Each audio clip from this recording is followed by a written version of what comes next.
What if the moment that would change your entire future wasn't announced with fanfare or fireworks, but instead arrived on a rainy Tuesday morning in the quiet corner of a rundown diner, where a stranger's simple act of kindness would do more to heal a broken heart than years of therapy ever could?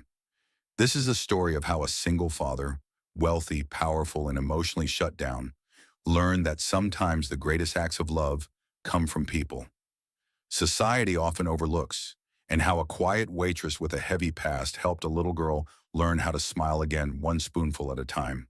And while it sounds like something pulled from the pages of a screenplay, what makes this story so profoundly human is not the glamour or the money, it's the quiet, painstaking choices that each person makes when no one is watching, the kind that reveal who we really are beneath the labels. It begins not with love or redemption, but with frustration. Gavin Carter was not the type of man you'd expect to be sitting alone at a greasy diner booth, dressed in a tailored suit worth more than the monthly rent of every other customer in the building combined. He was a titan of finance, the kind of person who usually sent assistants to do the errands, and yet here he was silently pleading with his 6-year-old daughter Lily to eat something, anything. She just stared at her bowl of untouched soup, unmoving, her small hands clenched in her lap, her lips pressed into a thin line that said more than words ever could. Because Lily didn't speak, not anymore. Not since her mother, Gavin's wife, had passed away 2 years ago, leaving a silence in the house so dense it could be touched. The loss had gutted both of them, but while Gavin buried himself in work trying to outrun grief with long meetings and longer hours, Lily had folded inward, retreating into a world of gestures and silence, a world where even food felt like too much to ask. And then it happened. A voice, warm and unassuming, broke through the tense air. "Mind if I try?" The waitress, Vanessa, stood beside their table, a steaming bowl of new soup in one hand and a gentle, knowing look in her eyes. Gavin looked up, ready to brush her off, but before he could say anything, she knelt beside Lily and placed the bowl gently in front of her. "This one's special," she whispered. "It's my little brother's favorite." And with a quiet smile, she dipped the spoon and offered it to Lily. What happened next was almost imperceptible. A flicker of movement, a glance, and then Lily, hesitant but curious, leaned forward and took the bite. It was the first time Gavin had seen her willingly eat in months. And then the unthinkable, she smiled. Not big, not bright, but real. It lasted a second, maybe two, but Gavin felt it like a thunderclap. In that instant, everything paused. The diner noise faded. The tightness in his chest loosened. And for the first time in what felt like forever, he saw a piece of his daughter that he thought he'd lost forever. Let's pause and consider why this matters. Because it wasn't just about the soup. It was about connection, emotional healing in children, especially those who've experienced loss, doesn't usually begin with therapy or structured intervention. Often it begins with moments of gentle attunement, when someone meets them exactly where they are, without pressure, without performance. What Vanessa did in that booth wasn't just thoughtful, it was therapeutic. It was relational neuroscience in action. Studies in developmental psychology, particularly the work of Dr. Dan Siegel and Dr. Bruce Perry, show that human relationships, especially those with safe and consistent figures, are critical in regulating emotional trauma in children. What children need most isn't instruction, it's co-regulation. Someone calm enough to steady their nervous system through presence. That's what Vanessa brought. She wasn't a therapist. She wasn't trained. She was present. And Gavin, a man who had everything but still felt helpless in front of his daughter, saw something in Vanessa that he couldn't shake. After settling the bill, he lingered. He asked her name. He asked her story. She gave him a polite smile and just said, "I'm just the waitress," and turned back toward the kitchen. But something in her voice told Gavin she was anything but ordinary. He didn't know it yet, but Vanessa carried her own ghosts. She had once been a star student in special education at NYU, celebrated for her innovative teaching methods and empathetic approach to neurodivergent children. But somewhere along the way, she had disappeared from that path. Why, that question would come later.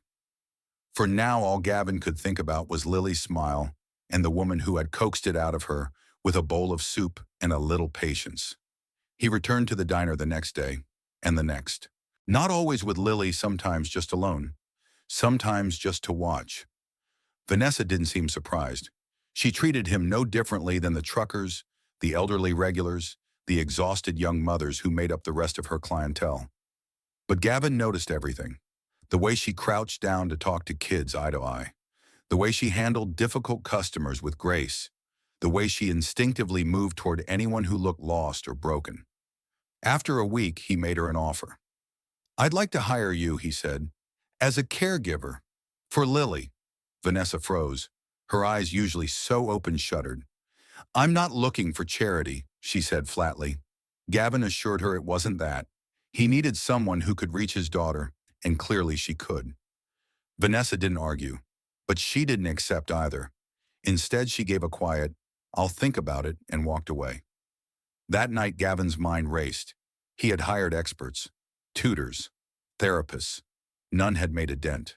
But this woman, this waitress, had cracked something open in Lily that he hadn't seen in 2 years, and he couldn't stop wondering why. So he did what people with resources do. He investigated, not out of malice, but out of desperation. He needed to understand what Vanessa wasn't telling him, and what he found broke his heart. Her name appeared in several academic journals. She had written essays on nonverbal communication in autistic children, spoken at 2 national conferences, and was widely considered a rising star. And then nothing. No graduation record, no employment, just a quiet exit. It took some digging, but eventually he learned the truth. Vanessa had a younger brother, Caleb, born with cerebral palsy. She had cared for him since she was a teenager, balancing school and home dreams and reality. He died suddenly, complications from a seizure. Vanessa had been there. She blamed herself. After that, she dropped out, vanished into waitressing, and stopped speaking about the work she once loved. And suddenly it all made sense. Her calm, her intuition, her connection to Lily. It didn't come from training alone. It came from heartbreak, from lived experience. Let's talk about that for a moment, about grief-born expertise. Because there are people walking among us every day who carry knowledge deeper than degrees, who have held trembling hands, whispered goodbyes, and kept going because life demanded it. Vanessa was one of those people. Her care came from muscle memory, not the kind built in labs, but the kind built in kitchens and hospital rooms and late-night ambulance rides. So when Gavin returned to the diner the next morning, he came not with a job offer, but with humility. "I don't want to hire you," he said. "I want to ask you to help my daughter. On your terms, however you want, even if it's just 1 week." Vanessa studied him for a long time, then she nodded. "1 week," she said. "That's all I can promise." And with that, the next chapter of their lives began, not with contracts or conditions, but with a promise to try. And sometimes that's all healing really needs. The first day of Vanessa's trial week began not with fanfare or resistance, but with silence. The kind of silence that's heavier than noise. One that lives between broken trust and fragile hope. And Gavin could feel it the moment she stepped through the threshold of his estate. Not as a waitress, but as someone invited into his private world. The Carter home was immaculate, almost cold in its perfection, filled with minimalist furniture and walls that had never seen crayon marks or messy fingerprints. And Vanessa, with her worn sneakers and weathered canvas bag, looked completely out of place, yet somehow exactly where she needed to be. And Lily, as always, sat curled up on the sunroom couch, like a ghost of a child eyes, tracking no one, speaking to no one, but breathing, surviving, and carrying a weight no child should have to bear. Gavin introduced them, quietly offering coffee. Vanessa declined and then stepped aside. Not because he wanted to, but because he knew this was not about him. Not at first, and Vanessa didn't speak immediately either. Instead, she sat on the rug just far enough not to intrude, and began reading aloud not children's books or baby talk, but a calm, poetic story about a fox in a forest. Her voice soft, even not expecting anything, just offering presence. And Gavin, watching from the hallway, couldn't help but marvel at the way the room shifted, not dramatically, but subtly, as if Lily's breathing slowed just a little. Her head tilted ever so slightly toward the sound, and for the first time in months, someone was in her space without demanding anything from her. The following days followed the same rhythm. Vanessa never pushed, never coaxed with artificial cheer. And yet each day Lily responded more, a hand reaching for a crayon eyes that briefly met Vanessa's, even a small gesture, A tap on the floor in rhythm with a song, and Gavin, who had grown used to watching therapists fail behind glass and whiteboards, was now witnessing what real connection looked like when it wasn't clinical. And as he joined them more often, as he sat in the room and watched them build something wordless and sacred, he found himself changing too. Not overnight, but in the details, like how he now made time to be home before Lily's bedtime, or how he asked about her day without expecting a reply, or how he began to question if all the success he had accumulated really meant anything compared to watching his daughter color beside someone who understood her pain. And here's the thing that matters most. Healing rarely looks like sudden breakthroughs. It looks like quiet persistence, like showing up over and over until trust is earned, not declared. And Vanessa understood this better than anyone because she had learned it the hard way through years of trying to reach her brother Caleb, who had once refused to let anyone touch him, but would rest his head on her lap after long days of school. And though he was gone, the part of Vanessa that learned how to listen without needing words was still alive. And it's what made Lily feel safe, even if she couldn't articulate it. Let's connect this to the real world because what's happening here isn't fiction. It reflects something deeply grounded in child development and trauma, informed care. When children, especially those with neurological or emotional challenges, form secure bonds with a caregiver who is consistently attuned, their brains actually begin to rewire, building new neural pathways around trust, safety, and communication, a concept supported by the pioneering work of Dr. Karen Purvis, who coined the term felt safety to describe the importance of emotional cues in attachment building. And Vanessa's calm, attuned approach was exactly the kind of environment Lily needed to begin coming out of her shell. On the fourth day, something remarkable happened. Vanessa arrived with a small beat-up ukulele one that had clearly seen better days, and she began to hum lightly, strumming as she sat on the floor playing a song Caleb used to love. And though Gavin wasn't home yet, Lily, who had always hidden from noise, crawled closer on her own, watching, then tapping once, then twice in perfect time with the rhythm. And when Gavin walked in from a call and saw his daughter swaying slightly, with a ghost of a smile, something cracked open in him, a mixture of awe and guilt and wonder that made him sit quietly in the corner, trying to remember the last time he had been able to move her like that. And the truth stung he never had. That night he asked Vanessa to stay for dinner, and while Lily ate slowly, carefully, she never looked away from Vanessa, and the three of them sat together not as boss and employee, not as a fractured family and a hired outsider, but as something not yet defined, but undeniably real.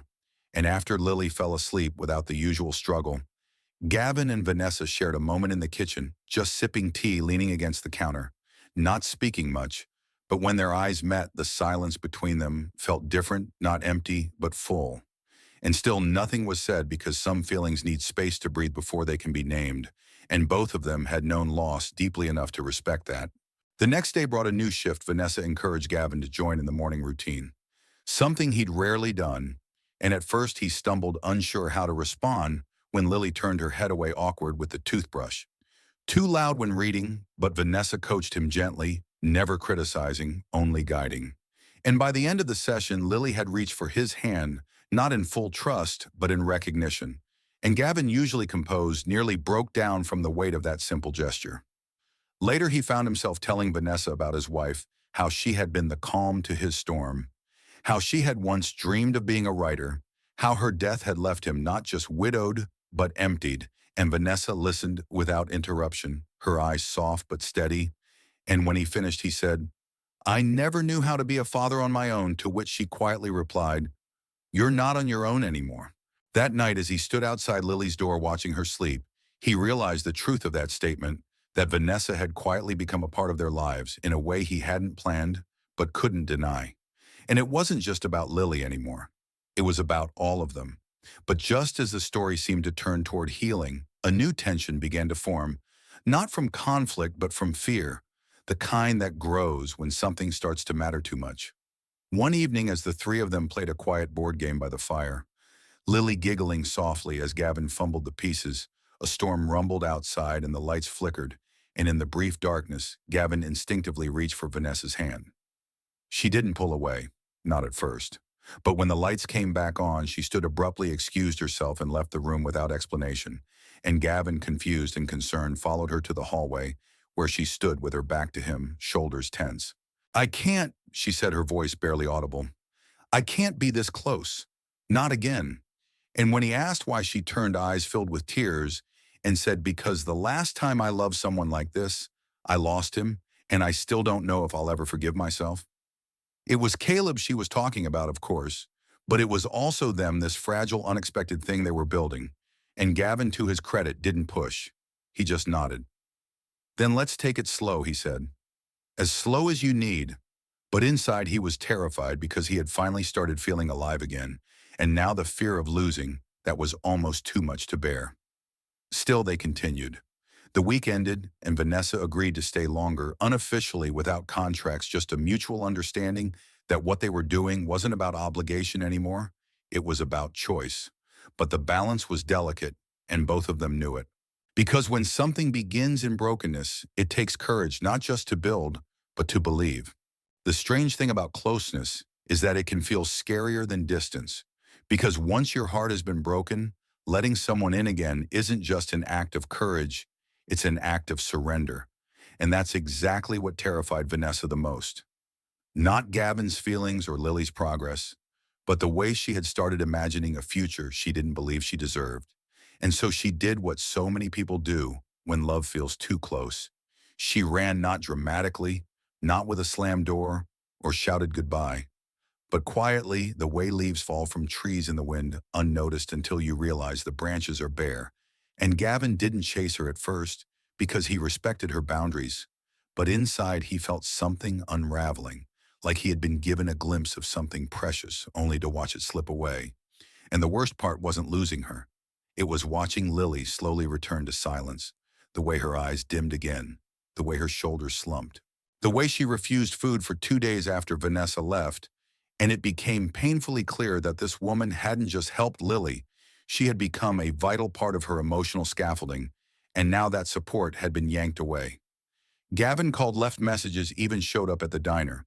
But Vanessa kept her distance, not out of spite, but out of fear. Fear that she would ruin something good again. Fear that loving this new family would end in the same grief that had swallowed her whole after Caleb's death. And she couldn't shake the guilt, that corrosive inner voice that whispered, "You weren't enough then, and you won't be enough now." And here's the part many people overlook. Grief doesn't just haunt you through sadness. It stalks your joy, making you suspicious of happiness. And for Vanessa, losing Caleb hadn't just broken her heart. It had broken her ability to trust that anything good could last. And so when Gavin offered love, she heard a warning. And when Lily smiled, she saw a countdown. And when she dreamed of a life with them, she woke up convinced she was betraying her brother's memory. This is something real-life psychologists call survivor's guilt, a psychological phenomenon where those who endure tragedy feel unworthy of happiness. And it's common among caretakers, war veterans, trauma survivors, anyone who's walked through pain and lived to tell about it, and Vanessa was deep in it.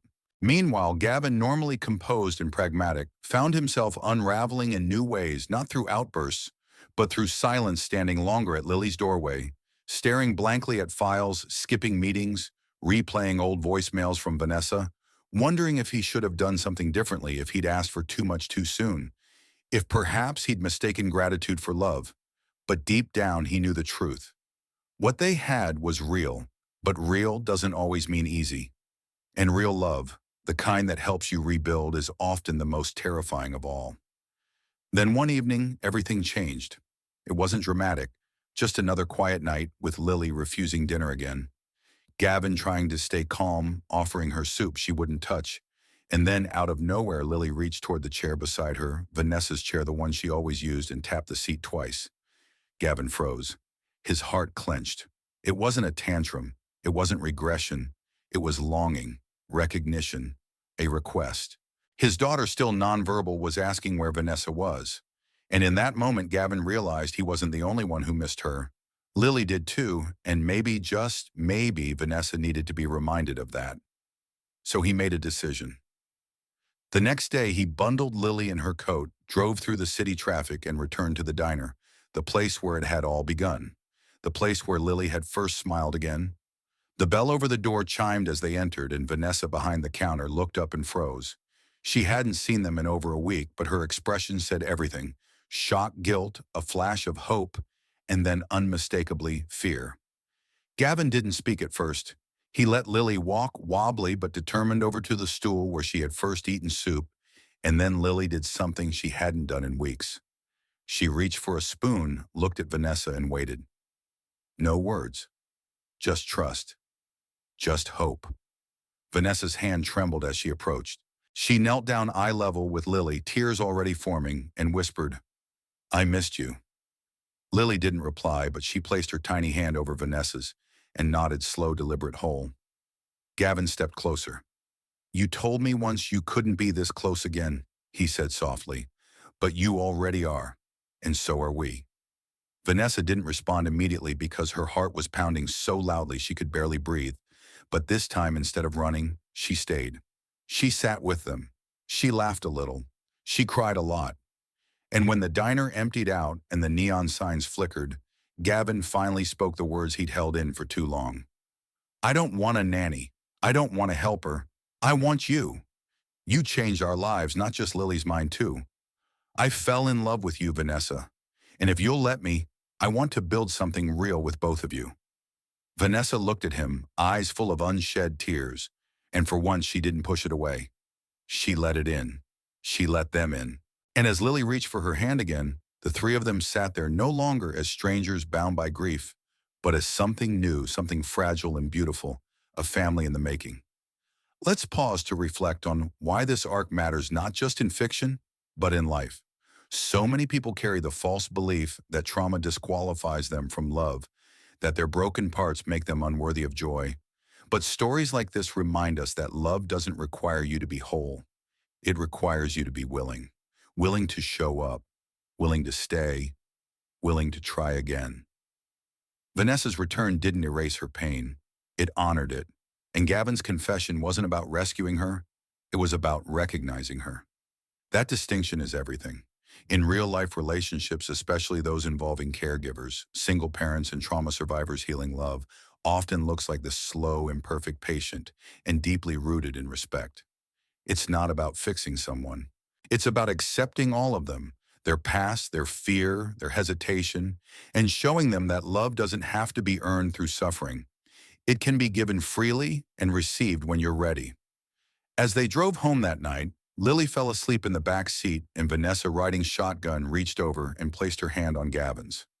No words, just presence, just peace. And that was more powerful than any "I love you" could have been in that moment. It said, "I'm here."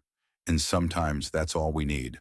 Some stories don't end with a bang, but with a breath, with the exhale that finally comes after years of holding everything in.